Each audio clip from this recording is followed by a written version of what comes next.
Wow, massive weather changes today. So much so, the city has called off school, and the governor of this state has declared a state of emergency. You know, as an everyday average person, how do I keep this out of my thoughts and personal fears? Although bad weather is completely out of our control, we let our uncontrolled imaginations to paint the pictures and make up the stories that don't exist. The only thing that we can do is to make sure that we're prepared in other areas of our life. So bad, I want to just set this inside the description of hurry up and wait. But isn't that like getting dressed before you go to work? You hurry up and you wait. The best we can do when change has been predicted is to embrace our personal spiritual foundation, to trust the moment and believe in the planning that took place before this moment even arrived. Yes, massive weather is set to blow in like a lion. If it gets bad and there's no electricity, remember, if you've got a pair of ocular goggles, put those babies on and let's do some bowling.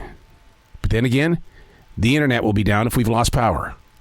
Hey, it's Errol. This is The Daily Mess, a chronological walk through an everyday world. I am a daily writer. I am the silent wolf. I stand back and just watch.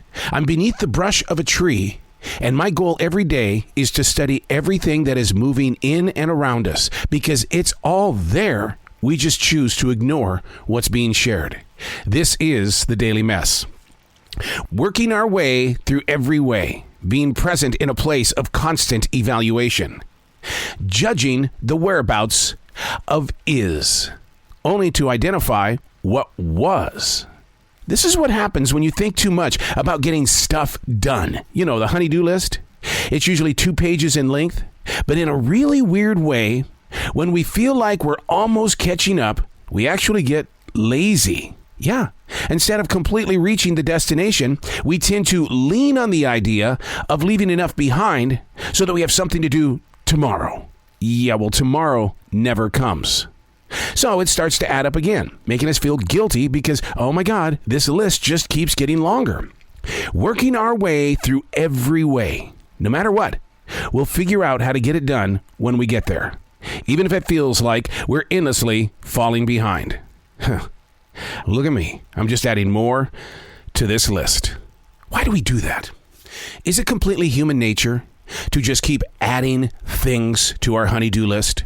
Oh, I've got to do this. Oh, I've got to do this. Oh, I forgot to do that. Why? Because I was doing this. So we always come up with excuses as to why we don't complete a project. My father was very guilty of that when building my mother's kitchen. I don't know how many decades she waited, which is kind of funny because the other day at the Essential Job, an older couple came in and I said, "What have you been doing today?" "Well, we're still working on our kitchen." "Really? How? Maybe a week it'll be over with?" "No, we've been on this thing now for 12 years. My dad's not the only one. Setting things aside so that we can do other things. Building a bridge to those things requires one thing: the confidence to have nothing to do.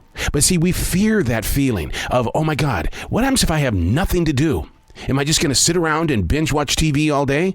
Well, we did during the COVID lockdown, but we also found our place in discovering new things. And maybe that's what we need to do. Get done with the honey-do list and find something new to bring into our lives. It doesn't mean you have to put it on the list. Just find something new to do. That's how I created our binge-watching TV list. Instead of trying to watch everything all at once and forgetting about everything else we've been watching, we actually have a journal of every program we've been watching all the way back to the COVID-19 lockdown, just in case we want to go back and watch it again. It's fun and great to have your list, to have that planning form. But if you keep adding to it and forgetting about what should be done, now we've got a problem because that guilt is too heavy to carry. Do something once a day. Just do it. Get it over with. Get it off the list. I'm Errol, and that's The Daily Mess.